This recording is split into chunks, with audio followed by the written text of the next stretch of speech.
Steve. So the truth is either going to come out or it won't. And you don't think I'm obligated to stop a good person from being hurt? Oh, no. If you tell Robin, you're the one that's hurting her.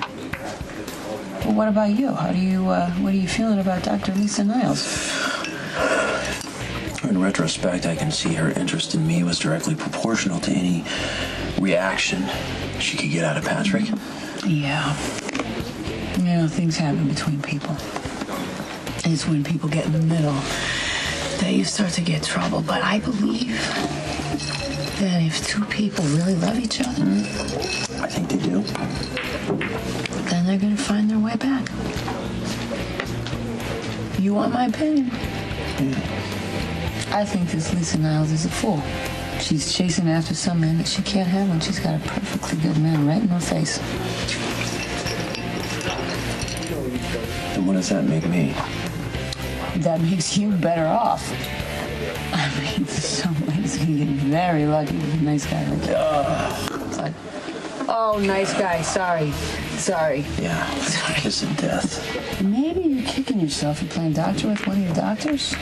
But at least you didn't fall in love with a guy with a pathological reckless streak. John Zagara.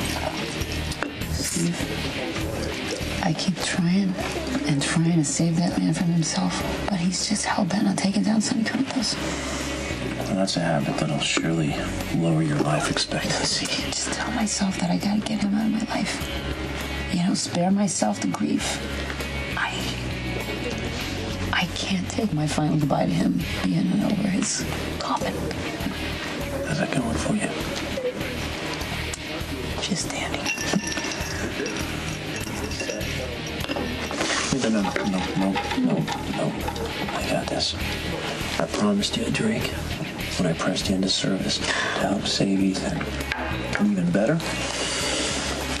I'm gonna put both of these pictures of margaritas on Mr. Lovett's hospital bill. I like the way you think. Where are you going? Against my better judgment, I am going to go throw some good money after bed. I'm going to give John one last chance to see the error of his ways. Okay, wish me luck.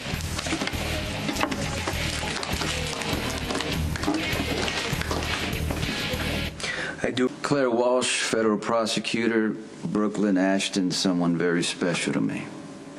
I bet. Pleasure to meet you. You know, if you're expecting me to be all put out because you have yet another woman in your arms, I'm really sorry to disappoint you again. I'm not sure what's going on between you guys, but I'd like to make it clear that I'm just a family friend.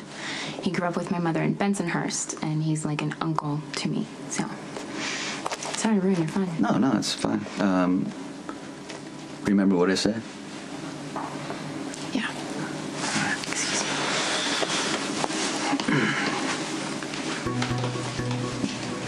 Kind of jealous, a little bit. I'm not interested in anything else besides your ability to procreate. Well, you know where I stand on that. Nothing personal. Oh, okay. Well, then let's just talk business then. Let's discuss the criminal charges you'll be facing.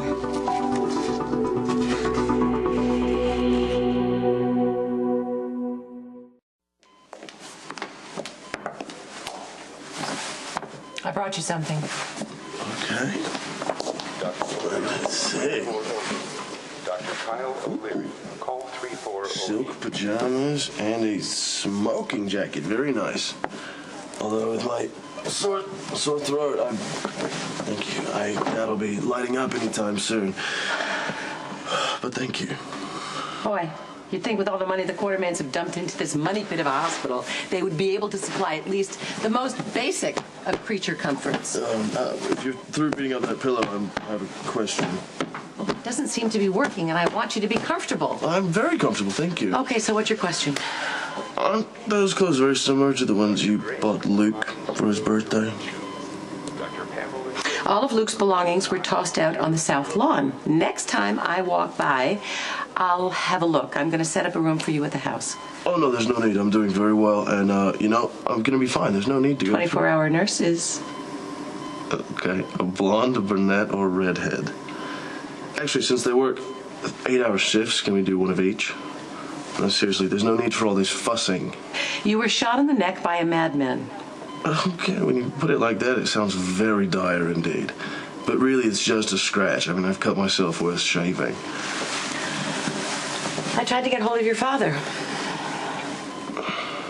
He's off the grid. Well, you know he wants you to give chase. I mean, this is just his trumped-up version of hide and seek. Oh, I get it. I'm supposed to close my eyes and count to 10 million, the amount he stole from me. Can't you see he just did that to get your attention?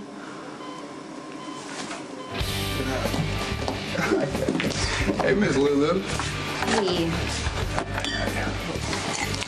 Oh, it's just me tonight. Oh, I'm so used to seeing you and Detective Falconeri join at the hip. I just came from visiting Ethan at the hospital. Oh, yeah, man, that was some nasty business. Is he all right? Yeah, he's good. He told me to go out and have fun in his honor. Well, you're saying it, but I'm not feeling it. Well, the reason that I'm not with Dante is because he's with Jason right now trying to track down Franco. The detective and the mother force. I mean, that's just... That is an odd couple. Yeah, well, and Jason blames Dante for Michael going to prison, and it's no secret that he wants Dante dead. Well, that sounds like cause for concern, Lulu. Yeah, I know. Well, Dante's the one who got Jason out of prison, and everybody's acting like, you know, once they catch Franco, Jason's just gonna go back to prison without a fight. For most men, it's live free or die. Exactly. So that's why I don't see why Jason hasn't made a run for it yet. Honestly, I just almost wish that Dante would cut his losses and send Jason back to prison now. Behold, a fragment of the missive's letterhead. R-N-E-Y-S, and then those numbers. Well, that could be anything, right? Any kind of business. Can you search a combination of those letters? Yes, but unfortunately, even with my sophisticated search engines, it could turn up millions of results. I mean, the letters are too few and too common in their layout. I'm afraid that whatever Franco is trying to hide from us will remain privileged. Privileged? Like a client would say... To an attorney? R-N-E-Y-S. Yes, it could be the last 5 letters to a law firm, but that begs the question, why would Franco need a lawyer?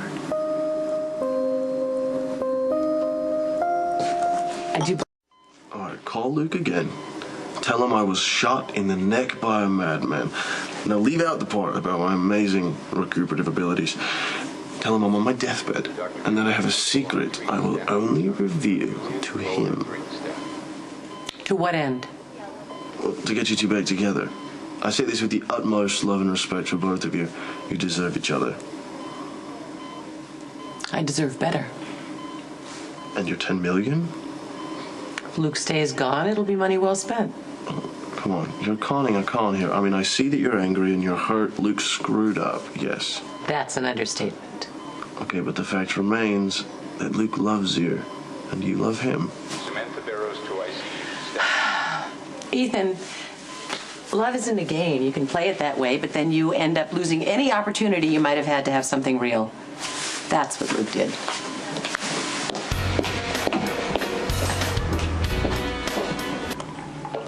No, that's no good. It's all shadow. There is little more to be gleaned from this image. Can you go back to what you did before? The same section with that filter that you put on it? Your incessant badgering coupled with your ineffectual suggestions just serve to fuel the futility of this impossible task. Why don't you go somewhere and just do what you do best? Oh, yeah, and that would be what? I will leave that to your own good conscience to decide. I will continue my task to the best of my humble abilities. Well, apparently I'm just slowing you guys down. So why don't you call me when you have something? I'm not going anywhere.